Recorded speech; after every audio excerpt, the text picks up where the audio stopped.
செய்திக் கதம்பம்.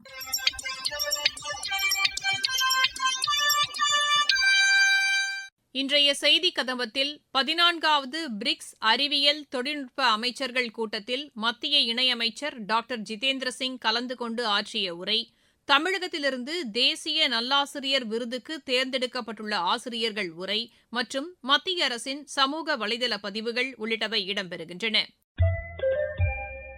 முதலில் 14வது பிரிக்ஸ் அறிவியல் தொழில்நுட்ப அமைச்சர்கள் கூட்டம் நேற்று சென்னையில் நடைபெற்றது. இதில் பங்கேற்று பேசினார் மத்திய அறிவியல் தொழில்நுட்பத்துறை இணையமைச்சர் டாக்டர் ஜிதேந்திர சிங். அவர் பேசுகையில், In the true spirit of cooperation, collaboration and collective effort to create innovation for the welfare of the rest of the world as well, and more so for the betterment of the citizens of the BRICS countries. We have followed theme of building an innovation system which is resilient, which is sustainable and which is guided by the spirit of what Prime Minister Modi ji keeps reiterating, Vishwa Bandhu Bharat. We'll create in India, innovate in India, invent in India with the collective effort of all the BRICS member countries for the welfare of the rest of the world as well. And we have come out today with a Chennai declaration, with the meeting having taken place in this ancient city of Chennai, which is also known to be a seat of academics and seat of science. I am sure the declaration being released from Chennai will find its echo across the BRIC nations as well as the rest of the world as we collectively put together our efforts to cooperate and collaborate for the welfare of the global south. We have a wide range of subjects ranging for artificial intelligence, quantum technologies, cyber security, climate, and it gives us immense pride to mention over here that under Prime Minister Modi, India has had the unique advantage and unique privilege of having launched dedicated separate missions for quantum technologies, for artificial intelligence, for cyber security, for oceans like the Deep Ocean Mission, and standing in the coastal region of Tamil Nadu. I am also glad to share that the Deep Ocean Mission, which was announced by Prime Minister Modi from the ramparts of Red Fort, not once but twice, also found mention in our discussions.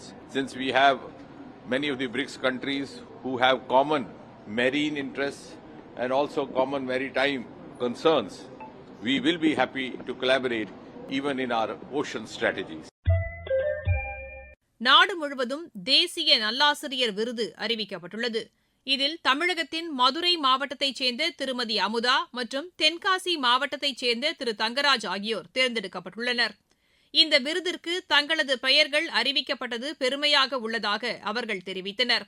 மேலும் இதுகுறித்து தலைமை ஆசிரியை திருமதி அமுதா பேசுகையில், இந்த award கிடைச்சதுல எனக்கு ரொம்ப ரொம்ப சந்தோஷம் பிளஸ் பெருமையா இருக்குது. ஃபர்ஸ்ட் ஆஃப் ஆல் இந்த அவார்டை நான் எங்க அம்மா அப்பாவுக்கு தான் டெடிகேட் பண்றேன்.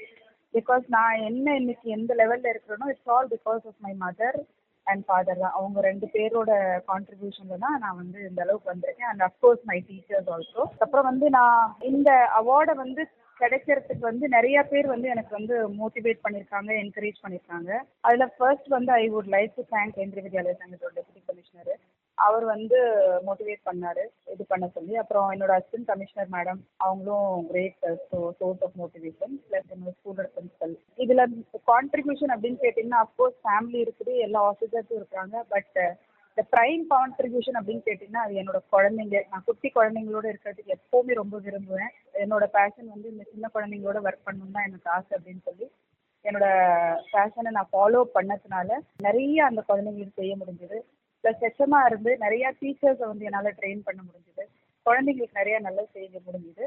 அண்ட் அது எல்லாத்தோட அவுட்புட்டோ தான் இன்னைக்கு சொல்லணும் I could get this award. So இது எல்லாமே I feel it's pride for me. And contribution நான் குழந்தைங்களுக்காண்டி பண்ணியிருக்கேன். And I feel proud about it. And HM என்னோட டீச்சர்ஸ் எப்போவுமே ரொம்ப ஸ்ட்ராங் சப்போர்ட்டாக இருந்திருக்காங்க. அண்ட் குழந்தைங்க கேட்கவே வேண்டாம், ரொம்ப ஸ்ட்ராங் சப்போர்ட்டாக இருந்திருக்காங்க. அண்ட் ஐ தேங்க் ஆல் என்னோட ஃபேமிலி மெம்பர்ஸு, என்னோட ஆர்கனைசேஷனில் இருக்கிற எல்லா மெம்பர்ஸ்க்கும் ரொம்ப ரொம்ப thanks for their support and contribution and அவங்களோட பிலீஃப் மேலே இருந்த பிலீஃப் வந்து இட்ஸ் வெரி கிரேட் திங். நிறைய பேருக்கு இதில் தேங்க் பண்ணியிருக்கேன். இந்த தேங்க் பண்ணுறதுல வந்து ரொம்ப பெரிய ரோல் அப்படின்னு கேட்டிங்கன்னா என்னோட ஸ்டூடெண்ட்ஸு, அதாவது என்னோட ஸ்டூடெண்ட்ஸ்னு சொல்லும்போது கூட என்னோட குட்டி குழந்தைங்க, என் ஸ்கூலில் படிக்கிற என்கிட்ட படிக்கிற குழந்தைங்க 1ஆவதுலேருந்து 5ஆவது வரைக்கும், அவங்களுக்கு தான் நான் எப்பவுமே நிறையா செய்யணும், நிறையா பண்ணணும்னு ஆசைப்பட்டிருக்கேன். அவங்களோட ரோல் தான் ரொம்ப ஜாஸ்தி. பிகாஸ் அவங்க கொடுத்த மோட்டிவேஷனில் தான் நான் நிறையா அவங்களுக்காண்டி நிறையா பண்ணியிருக்கேன். ப்ளஸ் என்னோட டீச்சர்ஸ் தான் என்னோட பெரிய ஸ்ட்ரென்த்து. எப்போவுமே நான் நினைக்கிறத என் டீச்சர்ஸ் வந்து அவுட்புட் கொடுத்தாங்க. ஸோ அதனால என்னால் நிறையா ஸ்டூடெண்ட் கம்யூனிட்டிக்கு என்னோட ஸ்கூலில் நிறையா பண்ண முடிஞ்சுது. ஸோ அந்த ஒரு பெரிய கிரெடிட் வந்து it's go to my students and my teacher. அதே மாதிரி நான் வந்து டீச்சிங் ப்ரொஃபஷனில் ஜாயின் பண்ணதுக்கப்புறம் எந்த ஆப்பர்ச்சுனிட்டி எனக்கு கிடைச்சாலும் அதை கிராப் பண்ணி அதுலேருந்து நான் கற்றுக்கிறதுக்கு தான் ஆசைப்பட்டிருக்கேன். அந்த கற்றுக்கிட்டதை வந்து நான் எப்படி என் குழந்தைங்களுக்கு பாஸ் பண்ணணும் அப்படிங்கிறது தான் நான் எப்போவுமே எய்ம் பண்ணியிருக்கேன். ஸோ அந்த கோர்ஸில் தான் எனக்கு வந்து என்சிசியில் ஜாயின் பண்ணுறதுக்கு சான்ஸ் கிடைச்சிது. நான் உடனே ஜாயின் பண்ணிட்டேன். அதே மாதிரி கப்ஜன் புல்புல் ட்ரைனிங் கொடுக்கறதுக்கு சான்ஸ் கிடைச்சிது. நான் ட்ரைனிங் எடுத்தேன், பிள்ளைங்களுக்கு சொல்லிக் கொடுத்தேன். ஸ்கவுட்ஸ் அண்ட் கைட்ஸில் ட்ரைனிங் எடுத்தேன், பிள்ளைங்களுக்கு சொல்லிக் கொடுத்தேன். ஸோ நான் இதில் எல்லாம் ட்ரைனிங் எடுத்ததுனால என்னோட குழந்தைங்க வந்து என்சிசி கேடட்ஸாக இருக்கிறாங்க. அவங்க வந்து இப்போவுமே ஒரு குழந்தை வந்து காலேஜ் போனதுக்கப்புறம் இப்போ யூத் எக்ஸ்சேஞ்ச் ப்ரோக்ராம்லாம் செலக்ட் ஆயிருக்கா. ஸோ அதெல்லாம் எனக்கு வந்து ஒரு பெரிய மோட்டிவேஷன், பெரிய சோர்ஸ் ஆஃப் என்கரேஜ்மெண்ட். நம்ம செய்கிற ஒரு சின்ன சின்ன வேலைகள் வந்து எப்படி ஒரு குழந்தையோட வாழ்க்கையில் வந்து பெரிய மாற்றங்களை கொண்டு வருது அப்படிங்கிறது வந்து அதை நான் பார்த்து அதை நான் கேட்டு நல்லா ரசிப்பேன். அதை திரும்ப திரும்ப பண்ணணுங்கிறதுக்கு ஆசைப்படுவேன், முயற்சி பண்ணுவேன். ஸோ அதுதான் என்னோட பெரிய source of inspiration. And regarding happiness of getting this award வந்து ரொம்ப ரொம்ப டபுள் ட்ரிபிள்னு சொல்லலாம். ஏன் அப்படின்னு கேட்டாக்கா, நான் வந்து ஒரு பெண், நான் வந்து ஒரு விமன் பவரில் ஒரு ஸ்ட்ராங் நம்பிக்கை வச்சுருக்கேன். அண்ட் இந்த அவார்டு நான் வாங்க போகிறது வந்து நம்மளோட பிரசிடென்ட் ஆஃப் இந்தியா, அவங்களும் ஒரு விமன் அப்படிங்கிறதுனால எனக்கு வந்து இது ஒரு பெரிய பெருமை, பெரிய ஆனராக நான் ஃபீல் பண்ணுறேன். And thank you for selecting me. இது வந்து ஒரு பெரிய honour and I am very very happy and glad to receive this. ஸ்டூடெண்ட்ஸ்க்கு வந்து நான் என்ன சொல்வேன்னா, எஜுகேஷன் அப்படிங்கிறது வந்து it is not only about அவங்க என்ன ஸ்கோர் பண்ணுறாங்க, அவங்க என்ன மார்க் எடுக்கிறாங்க. எண்ட் ஆஃப் த டே அவங்க என்ன ஸ்கோர் பண்ணாலும் என்ன மார்க் எடுத்தாலும் அதை விட ரொம்ப ரொம்ப முக்கியமானது அவனோட ஆக்ஷன், அவனோட டீட்ஸ். அவன் என்ன கற்றுக்கிறான், அந்த கற்றுக்கிறத வச்சு எப்படி அவன் ஒரு நல்ல சிட்டிசனாக இந்தியாவுக்கு வர்றான் அப்படிங்கிறது தான் என்னோட பெரிய message. And discipline is very important. நல்லா படித்து நல்ல க்யூரியாசிட்டியோடு இருக்கணும் குழந்தைங்க, நல்ல கேள்வி கேட்கணும், ஃபியர்லெஸ்ஸாக குழந்தைங்க ஸ்கூலுக்கு வரணும், ஜாலியாக ஸ்கூலிங்க என்ஜாய் பண்ணி படிச்சுட்டு ஒரு நல்ல சிட்டிசனாக வந்து இந்த நாட்டுக்கு நல்ல சேவை செய்யணும். அதான் என்னோட பெரிய ஆசை. இது குறித்து ஆசிரியர் திரு தங்கராஜ் கூறுகையில், இந்த விருது எனக்கு பெருமை சேர்த்ததோடு மட்டுமல்லாமல் என் மாணவர்கள் நலன் சார்ந்து செயல்படக்கூடிய அந்த ஆசிரியர்களுக்கு, ஊர் பொதுமக்களுக்கு, தன்னார்வலர்களுக்கு, மாணவர்களுடைய பெற்றோர்களுக்கு, என்னுடன் பணியாற்றும் ஆசிரியர்களுக்கு, என் பள்ளிக்கு நன்கொடை அளித்த நன்கொடையாளர்களுக்கு, தன்னார்வ அமைப்புகளுக்கு அனைவருக்கும் இந்த விருதினை சமர்ப்பிக்கிறேன். அதோடு சேர்த்து மட்டுமல்லாமல் நான் பிறந்த கிராமம் சொக்கம்பட்டி என்ற கிராமம், அந்த கிராமத்திற்கும் நான் வந்து நன்றி கடன் பட்டுள்ளேன். அதோடு மட்டுமல்ல நான் வாழக்கூடிய இந்த தென்காசி மாவட்டத்திற்கு உள்ள எல்லா பெரியோர்களுக்கும் இந்த விருதினை நான் சமர்ப்பிக்கின்றேன். மத்திய அரசின் சமூக வலைதள பதிவுகள். எதிர்கால சந்ததியினருக்கு பசுமையான சுற்றுச்சூழலை உருவாக்கும் வகையில் அன்னையின் பெயரில் மரம் வளர்க்கும் திட்டத்தில் அனைவரும் இணைய வேண்டும் என்று மத்திய அமைச்சர் டாக்டர் மன்சுக் மாண்டவியா வெளியிட்டுள்ள சமூக வலைதள பதிவில் கூறியுள்ளார்.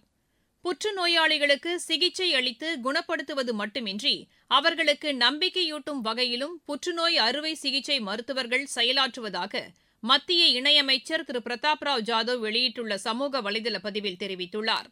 பிரதமரின் வீட்டு வசதி திட்டத்தின் மூலம் பயனாளிகளின் சொந்த வீடு கனவு நனவாவதாக மத்திய ஊரக வளர்ச்சி அமைச்சகத்தின் சமூக வலைதளத்தில் குறிப்பிடப்பட்டுள்ளது.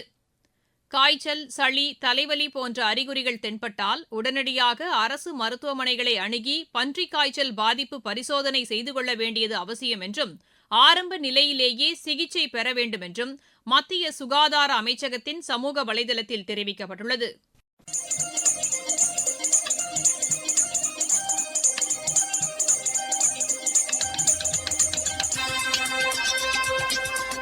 இத்துடன் இன்றைய செய்திக் கதம்பம் நிறைவு பெறுகிறது.